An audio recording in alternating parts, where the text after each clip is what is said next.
अब यहाँ पे मुझे आपको गर्भगृह यानी कि सेंक्टम सेंक्टोरम के बारे में थोड़ा बताना होगा। माँ कामाख्या का जो गर्भगृह है आज की तारीख में, वहाँ पे कोई मूर्ति नहीं है। जो माँ की योनि वहाँ पे बनी हुई है, यानी कि कॉस्मिक वजाइना वहाँ पे बनी हुई है।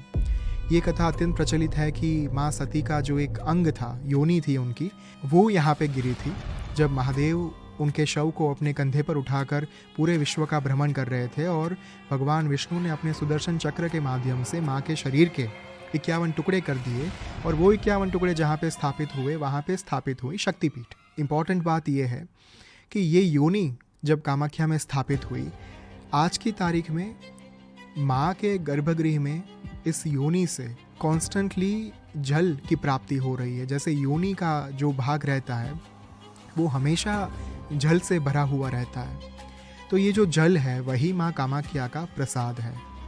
और अम्बुवाची जो समय है, जो फेस्टिवल है, इस पर्टिकुलर त्यौहार के दौरान, ये जो जून के महीने में माँ रजस्वला होती है, इसका क्या अर्थ है? प्रत्येक वर्ष में एक बार माँ मेंस्ट्रुएशन में आती है, और जब माँ मेंस्ट्रुएशन में आती है उस समय पर मंदिर के द्वार बंद कर दिए जाते हैं। लेकिन अत्यंत रहस्यमय बात यह है कि मंदिर के द्वार बंद होने से पहले वो जो पाषाण शिला है उसके ऊपर सफ़ेद वस्त्र से उसे ढक दिया जाता है। अब जब 3 दिनों के बाद ये द्वार खुलते हैं, उस समय पर जो सफ़ेद वस्त्र हमने 3 दिन पहले देखा होता है, ये वस्त्र संपूर्णतया रक्त रंजित हो चुका होता है, यानी कि ब्लीड कर रहा होता है। और फिर उस वस्त्र को उतार कर उसका प्रसाद भक्तों में बांटा जाता है।